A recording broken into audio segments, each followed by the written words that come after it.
Hello friends, अस्सलाम वालेकुम and welcome to reality stories. दोस्तों, 12 अप्रैल 1990 को अमेरिका के शहर रिचमंड हिल में 4 लोग समंदर में एक सफर के लिए रवाना हुए। ये चारों मछेरे भी थे, यानी ये मछलियां पकड़ते थे। ये चारों एक बोट पर सवार थे। इन लोगों ने 7 दिन तक समंदर में ही रहना था। इस सफर के कैप्टन का नाम बिली जो था। ये 23 साल का था।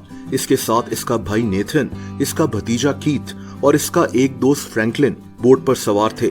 सफर करते करते अब रात हो चुकी थी। रात के तकरीबन 3:30 बजे इन लोगों ने एक अजीब बात नोट की। दोस्तों, इनकी बोट समंदर की लहरों के ऊपर चलने के बजाय इन लहरों के अंदर से होती हुई जा रही थी। इनको समझ में आ गई कि इनकी बोट के साथ कुछ मसला है। इस वक्त 2 लोग जाग रहे थे। इन दोनों ने बाकी के 2 लोगों को भी जगाया। इन सब ने बोट का इंजन चेक किया तो इनको पता चला कि वहां समंदर का पानी मौजूद है। दोस्तों, इन लोगों ने फौरन पंप्स के साथ इस पानी को बाहर निकालने की कोशिश की, लेकिन पानी निकालने वाले पंप्स भी काम नहीं कर रहे थे। इस बोट में काफी पानी भर चुका था। दोस्तों, इनके पास कोई और हल नहीं था। इन्होंने बाल्टियों की मदद से इस पानी को निकालने की कोशिश शुरू कर दी, लेकिन जाहिर सी बात है कि इस तरह ये कितना पानी निकाल सकते थे। इन चारों ने अपने रेडियो के जरिए इमरजेंसी कॉल दे दी, लेकिन आगे से किसी ने कोई रिस्पॉन्स नहीं दिया। दोस्तों, रात का वक्त, हर तरफ गहरा समंदर और शदीद अंधेरा। इनकी बोट बहुत जल्द डूबने वाली थी। बोट का इंजन भी अब काम नहीं कर रहा था और बोट पर लगा इनका रेडियो भी काम करना बंद कर गया। दोस्तों, इनके पास इस बोट को छोड़ने के अलावा कोई और ऑप्शन नहीं थी। इस बोट में एक लाइफ राफ्ट थी जिस पर बैठकर ही अपनी जान बचा सकते थे, लेकिन इस लाइफ राफ्ट में भी सुराख था। अब इनकी समझ में नहीं आ रहा था कि ये लोग क्या करें। ये बोट आहिस्ता आहिस्ता डूब रही थी। दोस्तों, इसी वक्त इनको काफी दूर समंदर में एक चीज नजर आई। ये भी कोई बोट लग रही थी। इनमें से एक लड़का नेथन फौरन समंदर में कूद गया कि तैरकर इस बोट की तरफ जाया जाए और मदद ली जाए। बाकी तीनों लोग इसको रोकते रहे, लेकिन नेथन रात के अंधेरे में तैरना शुरू हो गया।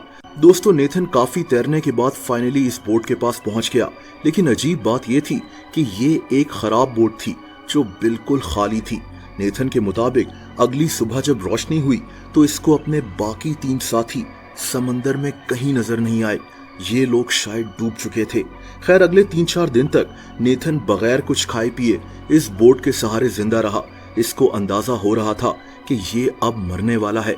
शदीद गर्मी में इसकी प्यास से जान निकल रही थी। इस दौरान नेथन ने यह भी देखा कि एक बहुत बड़ा बहरी जहाज इससे काफी दूर समंदर में मौजूद था। बहरहाल दोस्तों, इससे पहले कि नेथन की मौत हो जाती, कुछ कोस्ट गार्ड्स की नजर इस पर पड़ गई और इन्होंने नेथन को रेस्क्यू कर लिया। उसी वक्त समंदर के इस हिस्से में उन तीनों लोगों की तलाश भी शुरू कर दी गई, लेकिन ना तो इनकी बोट कहीं मिली और ना ही ये 3 लोग। इसका मतलब साफ था कि बाकी 3 लोग समंदर में डूब चुके हैं। अजीब बात यह थी कि इस कश्ती का एक भी हिस्सा समंदर से नहीं मिला था। अब ये एक इंतहाई अफसोसनाक कहानी है, लेकिन इस कहानी में अभी एक मिस्ट्री बाकी है जिसकी वजह से ये वाकया बहुत मशहूर हो गया था। दोस्तों, इस वाकये के 6 महीने के बाद नेथन और बिली जो के घर कुछ फोन कॉल्स आना शुरू हो गईं। बिली जो यानी नेथन का भाई और उसी बोट का कैप्टन, फोन पर एक आदमी स्पेनिश जबान में बात कर रहा होता था और फिर ये फोन बंद कर दिया करता था। नेथन को समझ नहीं आ रहा था कि ये आदमी कौन है और क्या कह रहा है। दोस्तों, इसके बाद ये कॉल्स उसी बोट के मालिक डग टाइसन के घर भी आना शुरू हो गईं। कॉल पर फिर से वही आदमी होता था।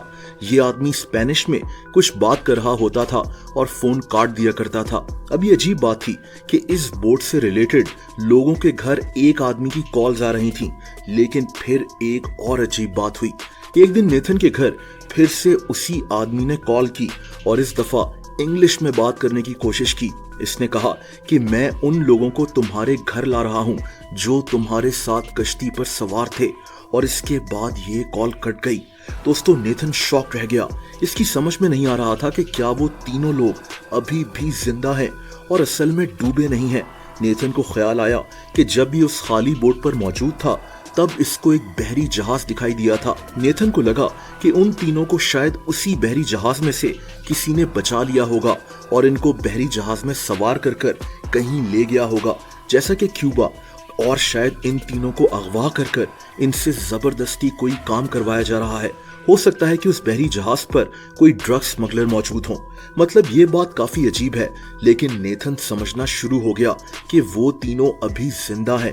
दरअसल उन तीनों को समंदर में ढूंढने के लिए एक बहुत बड़ा ऑपरेशन किया गया था, लेकिन ना तो ये तीनों मिले, ना ही इनकी कोई और चीज, और ना ही इनकी बोट का एक भी हिस्सा। बहरहाल दोस्तों, वो कॉल्स आना बंद हो गई थीं। वो तीनों लोग कभी वापस नहीं आए। वो मर गए या जिंदा हैं, कोई नहीं जानता। ये 1991 का साल था, तो उस दौर में ऐसी कॉल्स को ट्रेस करना बहुत मुश्किल था। लेकिन ये वाकया एक अजीब मिस्ट्री बन गया था और आज भी इसके मुतालिक बात की जाती है।